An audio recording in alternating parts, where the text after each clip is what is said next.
Amado povo de Deus, filhos e filhas aqui presentes no santuário de Nossa Senhora de Guadalupe, Jesus das Santas Chagas, aqueles que estão nos acompanhando por todo o Brasil, pela televisão, pelo rádio, pelo aplicativo, pelo YouTube. Hoje, neste domingo, nós temos a terceira aparição de Jesus ressuscitado. E o faz à beira do mar da Galileia, numa pesca milagrosa, diferente da primeira, que foi da vocação, mas uma pesca de confirmação da sua presença ressuscitada e confirmação da fé dos discípulos. E na segunda parte do Evangelho que veremos, temos o primado de Pedro. Eu te amo, Senhor. Antes de adentrarmos no Evangelho, nós estamos lendo Atos dos Apóstolos no programa de rádio. Quem está acompanhando? Muito bem, louvado seja Deus. Atos dos Apóstolos, que é exatamente escrito por Lucas, um dos evangelistas, e que narra a ação da igreja, os primórdios do cristianismo, exatamente para mostrarmos que o grande protagonista da igreja é o Espírito Santo. E como o Espírito Santo age pelos apóstolos. Hoje, a primeira leitura dos Atos dos Apóstolos, no capítulo 5, faz-nos lembrar uma das bem-aventuranças. Bem-aventurado quando vos caluniarem, vos injuriarem, vos prenderem, vos perseguirem por causa de mim, alegrai-vos. É assim que nós encontramos quando os apóstolos foram proibidos de falar, pregar desse tal de Cristo Jesus, cujo nome era Jesus, ser o Cristo e ter ressuscitado dos mortos. Eles foram veemente proibidos. Algumas vezes apanharam, algumas vezes foram presos em correntes e algumas vezes foram admoestados.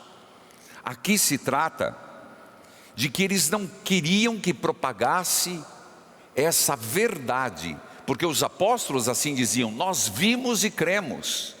Nós vimos e testemunhamos. Ele estava verdadeiramente morto e depois verdadeiramente vivo.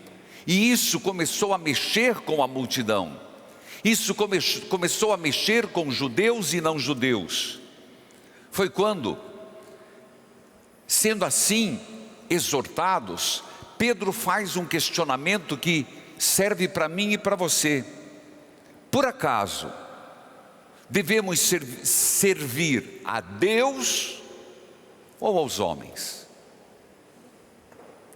Diante da proibição, diante da ameaça de castigo, de flagelo, Pedro se dá conta: mas espera aí, eu vou servir ao meu Jesus ou a estes homens que estão me proibindo? Não, eu servirei ao meu Senhor Salvador.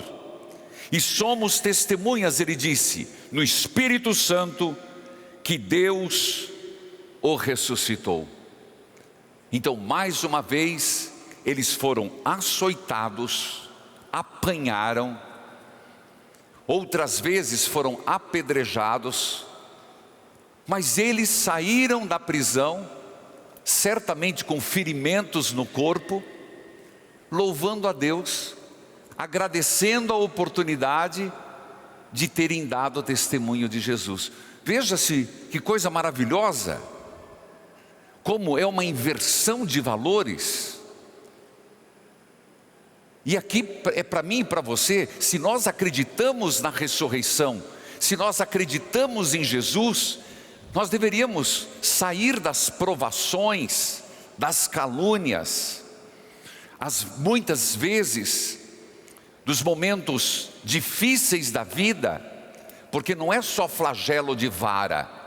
Às vezes a vida nos açoita, as dúvidas nos atormentam. Sair desta situação louvando a Deus por ter dado testemunho da fé. E é isso que Deus quer de mim e de você. Não importa de que forma, que nós continuemos a dar testemunho da fé em Cristo Jesus. E isso ser motivo para nós de alegria. Isso que motivou os primeiros santos, os primeiros mártires, que morriam lá no Coliseu, que eram devorados pelas feras, que se sentiam honrados de morrerem por Cristo. Nos falta um pouco desta dimensão do martírio, se não do martírio de sangue como foi, mas do martírio do dia a dia.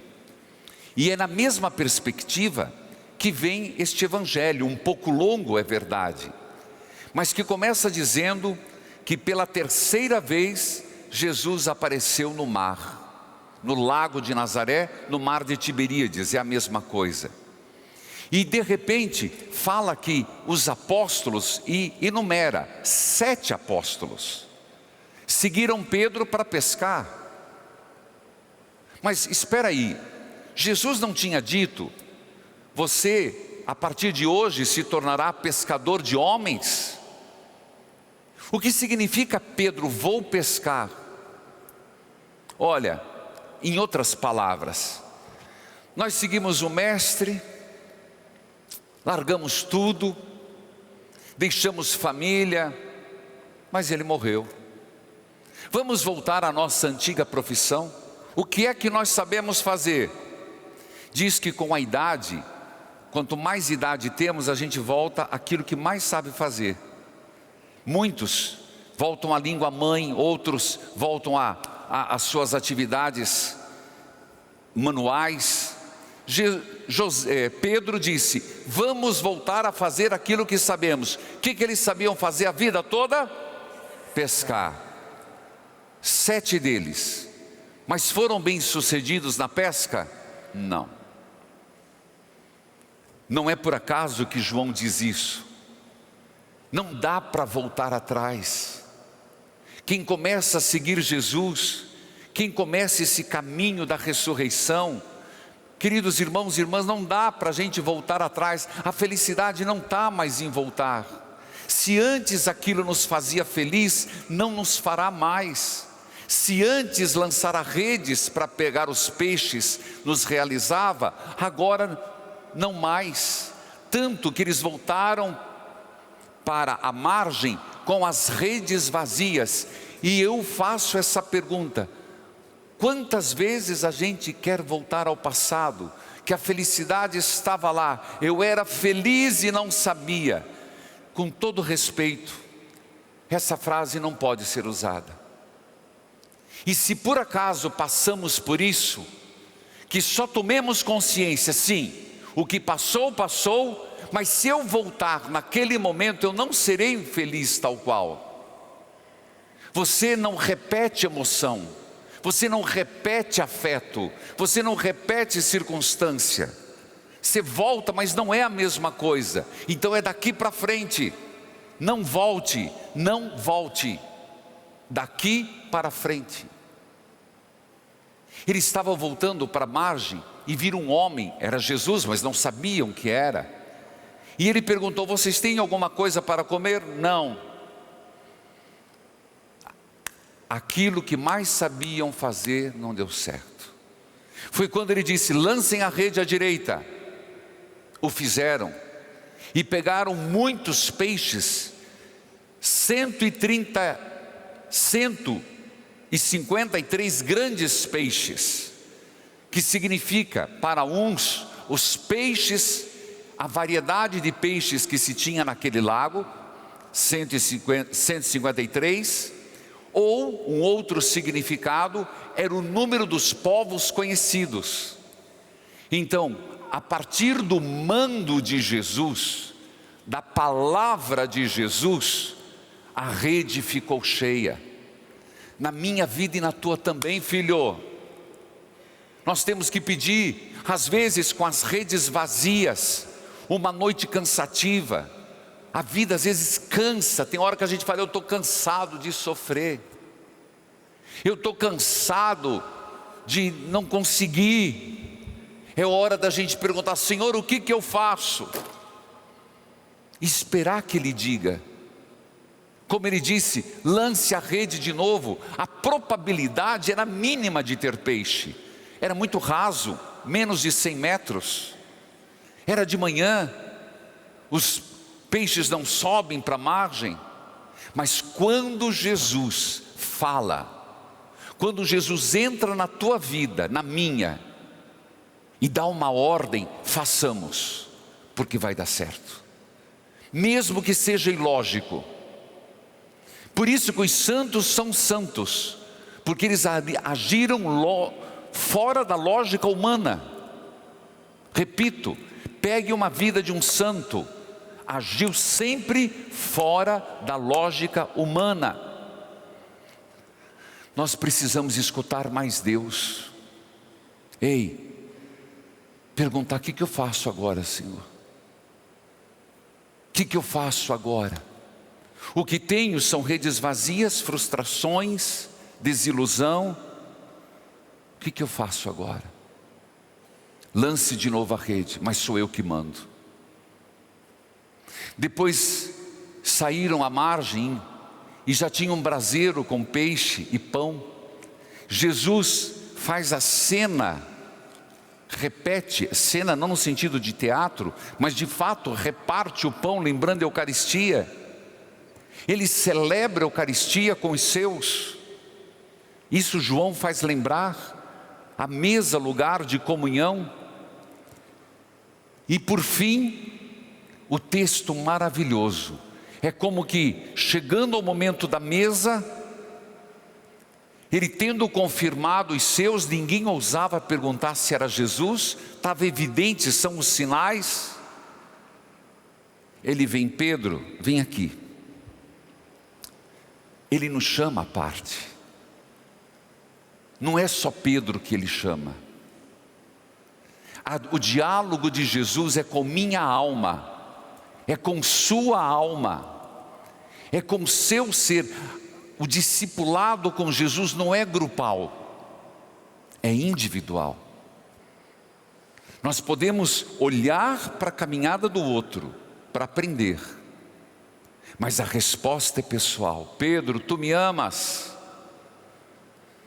Aqui para lembrar as 3 vezes que Pedro negou antes que o galo cantou. E Jesus olhou para Pedro. Nós pregamos sobre isso, e eu sempre penso naquele olhar de Jesus que congelou Pedro, ou derreteu Pedro, quando Jesus olhou para ele e disse: eu falei que você iria me trair antes do galo cantar. E para quem você me negou? Para uma subalterna sem importância, para um empregado sem relevância. Quanto mais, Pedro, se fosse uma questão de vida ou morte. Pedro, tu me amas? Pedro nesta hora devia estar misturando remorso com amor, desejo de perdão, com vontade de abraçar o mestre e falar assim: me perdoe, Jesus, eu falhei. Pedro disse: Senhor, tu sabes que eu te amo. Mas perceba que João é delicado em dizer que Jesus chamou Pedro, mas quando ele fala: Simão, tu me amas? Porque qual é o nome de batismo de Pedro? Simão. Quem colocou Pedro foi Jesus, Kéfas. O costume de mudar o nome, tanto que Jorge Bergoglio, Francisco, São João Paulo II, Carol Wojtyla. O Senhor conversa comigo e com você, não com os títulos que temos, não com as coisas do mundo que somos. Ele nos chama pelo nome. Ele vai te perguntar: Maria. Ele vai te perguntar: ô Margarida. Vai te perguntar: ô Antônio. Sem títulos, sem recuo. Você me ama, Reginaldo? Ele não vai perguntar: Padre Reginaldo, você me ama? Sim, o padre pode amar, mas e o Reginaldo ama? E diz que Simão disse: Senhor, tu sabes que eu te amo. De novo, João é preciosista. Jesus perguntou a Pedro: Simão, tu me amas? Pela segunda vez: tu sabes, Senhor, eu te amo. Apacenta minhas ovelhas, cuida do meu rebanho. E pela terceira vez, Jesus perguntou se o amava. Aí Simão, ele deve ter lembrado do galo cantar. Ele deve ter lembrado do olhar de Jesus. Ele deve ter lembrado como ele se portou na hora da crucificação, fugindo. Então Pedro expressa nesta frase tudo que eu e você sentimos: Senhor, Senhor Jesus, tu sabes tudo. É tão forte, eu me arrepia só de pensar, dizer: Jesus, tu sabes tudo de mim. Jeremias: desde o ventre materno tu me conheces, Senhor. Tu me teceste. Aqui me vem que nada na nossa vida foge do olhar de Deus, nada, nada, nada. E Pedro disse assim: Jesus, você me conhece por inteiro, minha riqueza, minha pobreza, meus valores, meus pecados. Jesus, você me conhece, conhece tudo. E nesse tudo miserável da minha humanidade, nesse tudo frágil do meu viver, tu sabes que eu te amo. É assim que Jesus vai dizer para mim e para você: eu te conheço, eu sei das suas fraquezas, das suas misérias, das suas horas de choro, das suas noites sem dormir. Eu sei dos seus valores, mas também sei dos seus defeitos mais do que você. Mas você vai dizer para Jesus: Senhor, apesar de tudo isso, tu sabes que eu te amo. Para Jesus isso basta. E Ele vai dizer: tá bom, segue-me.